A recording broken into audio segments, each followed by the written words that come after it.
Webinars DGE, Direção-Geral da Educação do Ministério da Educação, divulgação de projetos, iniciativas e boas práticas na educação portuguesa. Bem-vindos a mais um webinar da Direção-Geral da Educação. Hoje propomos refletir sobre o currículo e as escolhas dos alunos. No final do nono ano, muitos alunos interrogam-se sobre o caminho a seguir no próximo ciclo de ensino e, contando nas escolas com o apoio prestado pelos psicólogos na orientação vocacional, os jovens e as famílias procuram muitas vezes um sentido de futuro nas escolhas a fazer. Não sendo o ensino secundário uma antecâmara do ensino superior, as escolhas feitas naquele ciclo acabam muitas vezes por orientar o percurso no nível de ensino seguinte. O documento Perfil dos Alunos para o século XXI enuncia no seu primeiro princípio o seguinte: a melhor educação é a que se desenvolve como construtora de postura no mundo. Hoje, mais do que nunca, a escola deve preparar para o imprevisto, o novo, a complexidade e, sobretudo, desenvolver em cada indivíduo a vontade, a capacidade e o conhecimento que lhe permitirá aprender ao longo da vida. O que preparará melhor para o imprevisto, para o novo e para a complexidade? Será fácil explicar a utilidade de estudar matemática, biologia, engenharia, computação e uma série de outras ciências consideradas duras, áreas que aparentam ir ao encontro do interesse público e económico. Mais difícil será argumentar a favor das humanidades. Qual a utilidade das humanidades quando pensamos em empregabilidade ou rendimento económico numa sociedade em constante mudança e renovação? Para nos ajudar a fazer esta reflexão, temos connosco o professor Luís Umbelino, a quem desde já agradeço a disponibilidade. O professor é doutor em Filosofia pela Universidade de Coimbra, com especialidade em Filosofia Moderna e Contemporânea, e é professor auxiliar e investigador na Faculdade de Letras da mesma universidade. Publica regularmente em Portugal e no estrangeiro. Tem feito também um trabalho de sensibilização junto dos jovens sobre a questão das escolhas de que hoje falamos.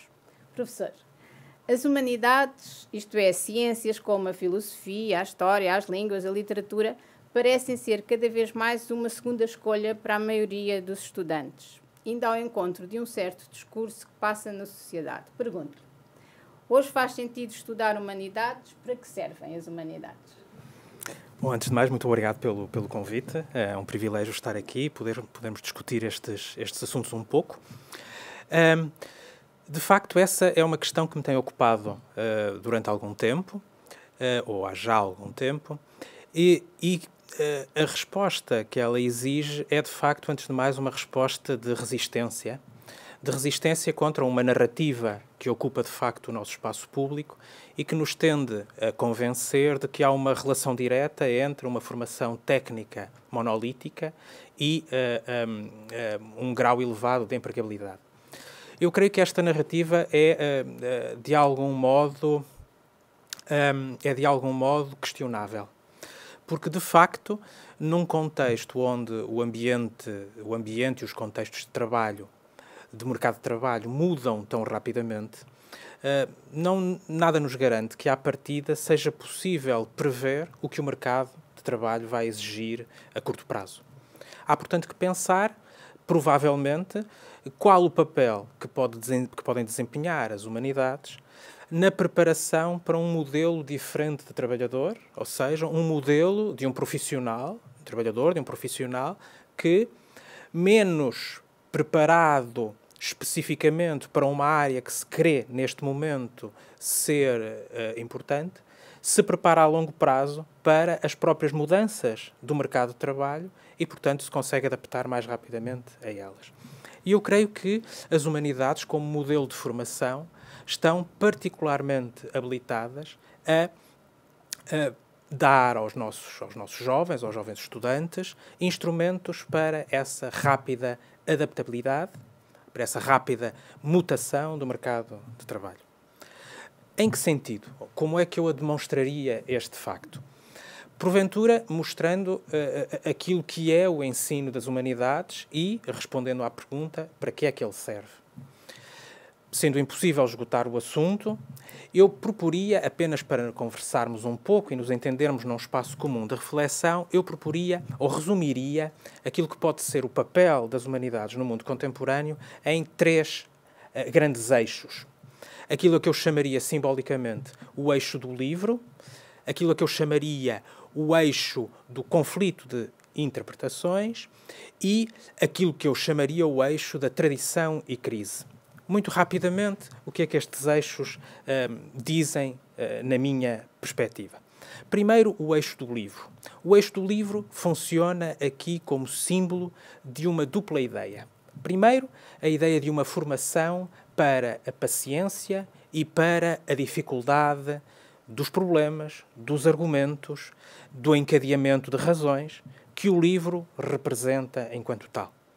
O livro exige, de facto, um comprometimento paciente com um sentido que demora o seu tempo a desvendar-se.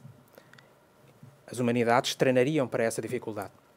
Dentro do livro, uma segunda ideia. O livro, imaginemos, por exemplo, o romance, a narrativa histórica, o grande texto filosófico, é também aquilo a que um filósofo contemporâneo chamado Ricoeur, já falecido, chamava de grande laboratório de experiências que nos descentram na nossa temporalidade. Isto é, ler um livro, um romance, por exemplo, uma grande narrativa histórica, é olhar para uma espécie de laboratório de possibilidades da minha própria existência que são possibilidades alternativas e que, aplicadas à minha situação, me permitem, eventualmente, olhar para o meu mundo de uma forma mais rica, mais consistente, que me permitem, portanto, compreender-me melhor, compreender-me de outra maneira ou começar a compreender.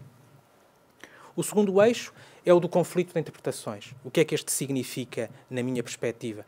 Ele simboliza o facto da formação em humanidades, desde os estudos clássicos até às línguas e literaturas, passando pela filosofia, pela história, pelos estudos artísticos, etc., pressupor que na origem ou na raiz da leitura do texto está sempre, à partida, não uma autoridade cega, não uma autoridade inquestionável, mas, ao contrário, o conflito de interpretações. Isto é, quem lê um livro, ou seja, todos os leitores, se expõem, à partida, a uma comunidade, que significa dizer que, para cada assunto, para cada problema, nós nos encontramos sempre a partir de um ponto de partida que é o da discussão. E, consequentemente, o da crítica, o do pensamento autónomo, o do pensamento também individual, comprometido, que discute a partir de um ponto de vista, mas vai à procura de outros pontos de vista alternativos para se explicitar e para se completar. E depois um terceiro eixo, aquilo que eu chamaria o eixo da tradição e crise. Mais uma vez, este eixo simboliza uma formação em humanidades que nos permite estabelecer uma relação muito peculiar e, a meu ver, particularmente importante hoje, com o tempo.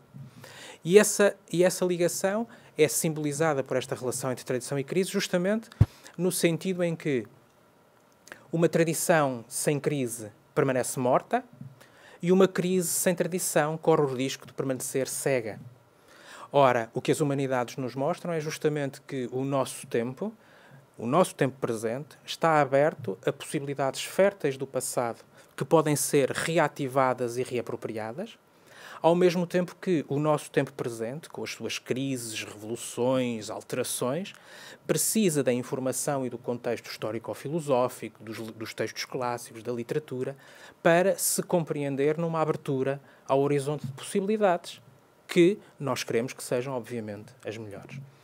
Então, a formação em humanidades, para terminar esta pequena incursão, pode ser simbolizada por estes 3 eixos. Um eixo de paciência e descentramento, um eixo de conflito, troca e crítica, de encontro e diálogo, e um eixo temporal. E como é que explicamos a um jovem e às famílias como depois isso lhe pode ter, de facto, alguma utilidade em termos de futuro, em termos de empregabilidade, que é uma preocupação, obviamente, para os nossos. Essa é uma questão também muito, muito importante e que, de alguma forma, nos remete para as palavras iniciais. Eu talvez explicasse ou ensaiasse uma resposta com um pequeno exemplo que é ou foi dado já há algum tempo, mas é uma referência ainda atual, por um importante executivo americano de uma empresa das mais importantes de marketing e publicidade, que numa entrevista a um jornal, que foi também traduzida na imprensa portuguesa, ao falar da sua empresa e da força e da influência que a sua empresa exercia no seu âmbito de trabalho, e ao ser questionado sobre o seu campo de recrutamento, ou seja, quem é que estava a contratar, respondeu inesperadamente que os profissionais que procurava eram aqueles que tinham uma formação em artes e em filosofia. O que, como é óbvio, surpreendeu um pouco o jornalista que o entrevistava. Mas a razão para esta resposta foi, e a meu ver simboliza bem aquilo que eu também considero decisivo na sua questão, a razão avançada para esta opção foi a seguinte: dizia mais ou menos o executivo. Dizia: eu não estou interessado propriamente em contratar jovens formados na área do marketing e da publicidade por uma razão simples. Porque o que esses jovens agora sabem é, porventura, aquilo que os meus criativos inventaram aqui há alguns anos, se tornou caso de estudo e é agora ensinado nas universidades. Ora, portanto, eu não quero profissionais que apenas saibam tecnicamente o que eu próprio, na minha empresa, inventei aqui há uns anos. O que eu preciso é de profissionais que tenham a capacidade de pensar de forma alternativa, de forma plurívoca, heterodoxa, diferente, inovadora e rapidamente adaptável aos novos desafios e às novas questões e problemas que lhes são colocados. E esses profissionais são, na opinião deste executivo, e eu estarei obviamente de acordo, não podia deixar de ser, são aqueles que têm uma formação justamente no campo das humanidades, ou seja, aqueles que, por formação, conseguiram integrar nos seus esquemas mentais aqueles 3 eixos formativos que discutimos no início. O eixo da paciência e da abertura à complexidade do texto, a abertura ao que o texto me oferece de descentramento em relação ao meu próprio modo de pensar, depois a relação ou a capacidade de questionar criticamente aquilo que são as interpretações de determinado momento, e depois uma relação polémica, tensional, com o próprio tempo, que nos permite, de alguma forma, mantermos-nos contemporâneos, quando outros aparentemente o são, mas já são passados. Aquilo que hoje chamaríamos quase que pensar fora da caixa, que é uma expressão que nós utilizamos muitas vezes, sem dúvida, e evitando algum seguidismo que às vezes é um problema dentro de algumas empresas e que têm vindo. Há mesmo uma intelectual americana, Martha Nussbaum, que se refere a isso num dos seus textos, dizendo justamente que é mesmo possível, no contexto contemporâneo, fazer um cálculo do preço económico que pagamos, seja na crise do subprime americano, seja nas falhas de muitas das empresas importantes do mundo da finança, seja dos problemas que até que aconteceram e dos vários precalços de alguns projetos da NASA.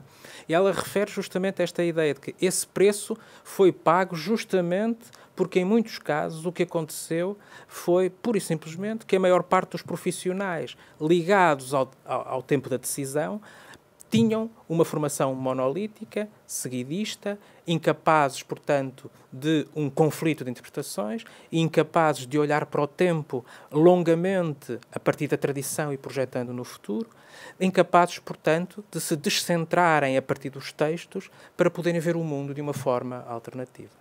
Se calhar, este é o que as humanidades hoje podem continuar a oferecer e a razão pela qual as grandes universidades preservam no seu coração as faculdades de letras. É esta a razão. É que esta formação é aquela que permite adaptar ao tempo, adaptar à diferença e adaptar à complexidade.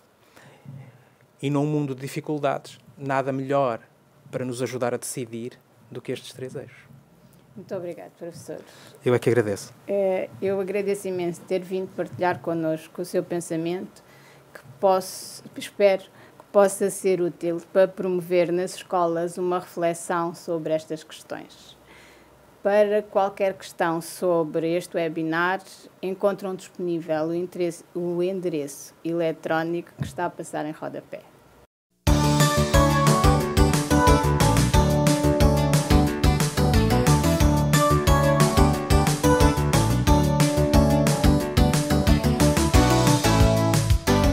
Webinars DGE, Direção-Geral da Educação do Ministério da Educação, divulgação de projetos, iniciativas e boas práticas na educação portuguesa.